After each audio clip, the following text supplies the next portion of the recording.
Pocket FM. To unlock all the episodes, click the link in bio. Alfred is overjoyed that Edgar has finally married, though he knows the marriage is a contract. Edgar carries his new wife, Alessandra, upstairs, teasing her along the way. Alessandra, though initially playing along, grows wary of his playful demeanor. Edgar leaves her in their room, claiming a visitor awaits him regarding her father's death. Alessandra, despite her unease, goes inside. Edgar, however, has other plans, intending to deal with the matter himself. What visitor awaits him? What secrets does Edgar hold regarding her father's death? And will this contract marriage truly remain just a business arrangement? Or will unforeseen emotions complicate their carefully constructed facade? "Young master, the captain of the town guards is here to have a word with you," Alfred called from the stairs. Edgar rested his hands in his pockets and went downstairs to deal with his unwanted guests. The only time the town guards seemed to be on time was when they had to come to his home to question him. "To what do I owe this unpleasant visit?" Edgar asked the moment he arrived on the ground floor. "Oliver," he greeted the captain. "Edgar!" Oliver scowled at the sight of the man who made his job harder. "Duke Collins, why is it that I am hearing you killed the Baron, Desmond Barrett? You cannot kill a Baron and get away with it." "The king entrusted me with the task of removing all vermin in the kingdom.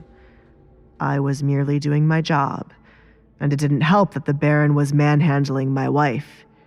As a newly engaged man, I am certain you understand the rage I would have felt. That is, unless you don't like the young woman you are to wed," said Edgar. "Wife?"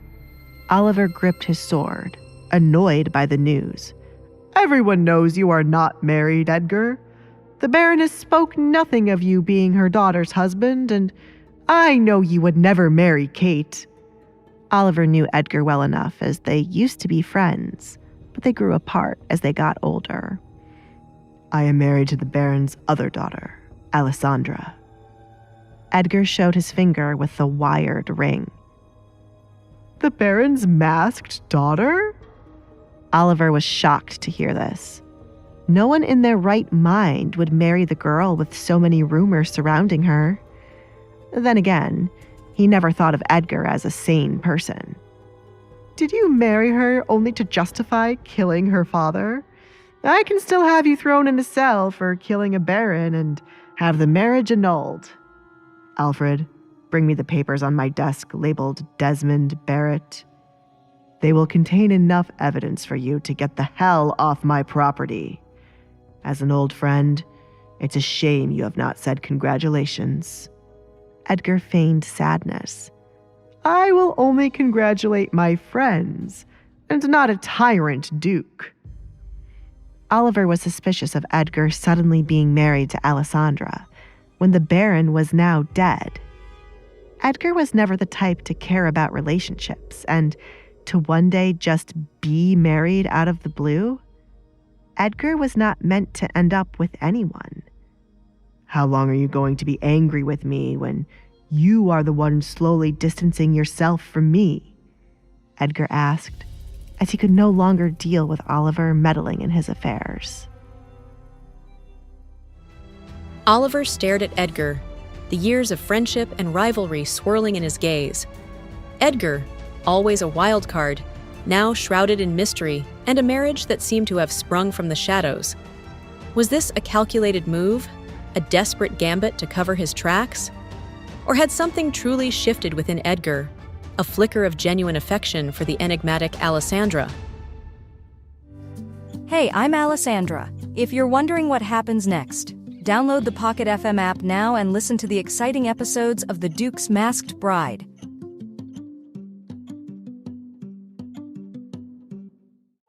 The town guard captain, Oliver, arrives at Duke Edgar's residence to investigate the Baron's murder. Edgar claims he killed the Baron in self-defense after the Baron assaulted his wife, Alessandra. Oliver is skeptical, as Edgar is known for his ruthless ambition and has never shown interest in marriage. He also discovers that Alessandra is the Baron's masked daughter, known for the numerous rumors surrounding her. Tensions rise between the old friends as Oliver questions Edgar's motives and accuses him of using the marriage as a cover-up. Was this a calculated move, a desperate gambit to cover his tracks? Or had something truly shifted within Edgar, a flicker of genuine affection for the enigmatic Alessandra? Somehow, Oliver could not seem to realize his actions of constantly trying to have Edgar thrown in a cell. Oliver, for some reason, disliked the additional power the king gave to Edgar and looked to find a flaw in every job he did. Oliver was the one to end the friendship, so why was he so invested in meddling in Edgar's business?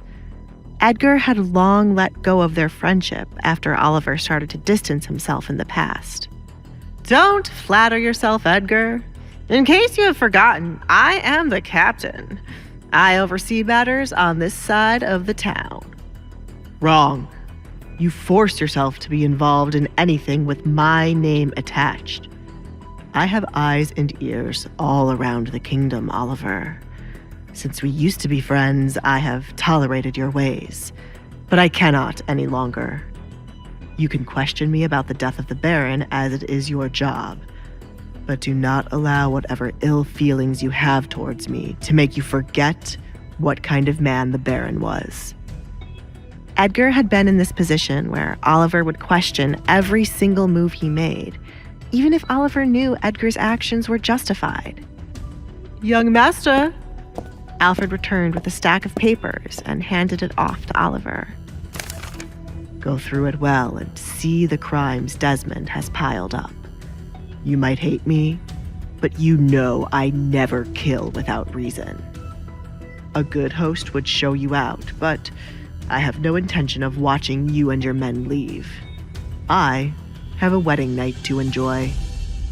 Alfred, see to it that all the town guards leave and anyone loitering around is killed, said Edgar. You just said you never kill without reason, and yet you just ordered my men to be killed, Oliver replied, releasing his grip on his sword to get rid of the temptation to point it at Edgar. You got what you came for, which is a valid reason for me killing the Baron. I have every right to kill anyone still loitering around on my estate. I am the Duke of this land, Oliver. I can kill trespassers on my land. Time is ticking for you to be gone. Be gone by the time I count to 10. 1. Edgar began to count. The night was too wonderful after killing Desmond for Edgar to spend precious time talking to Oliver. To rid Edgar of his cockiness, Oliver unsheathed his sword and pointed it at Edgar's face. I hate men like you who abuse your power. And I hate ignorance, Edgar replied, unfazed by the sword inches away from his face. He knew just as well as Oliver that his blood would not be spilled in his own home. Put away that sword before you hurt yourself, Oliver.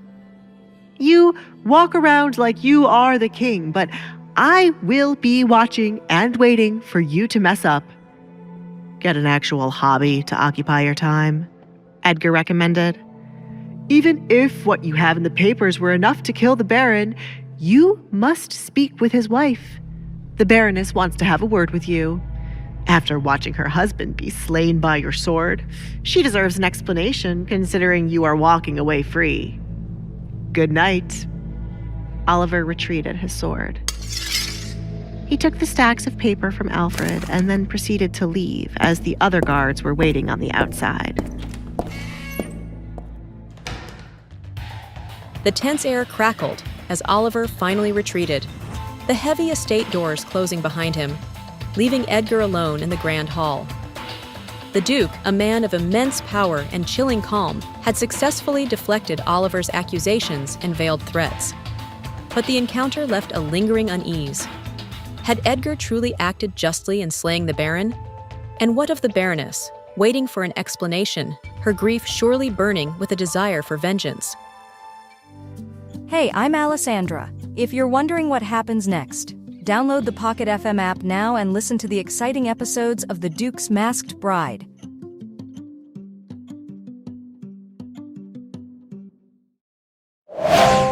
Pocket FM. To unlock all the episodes, click the link in bio.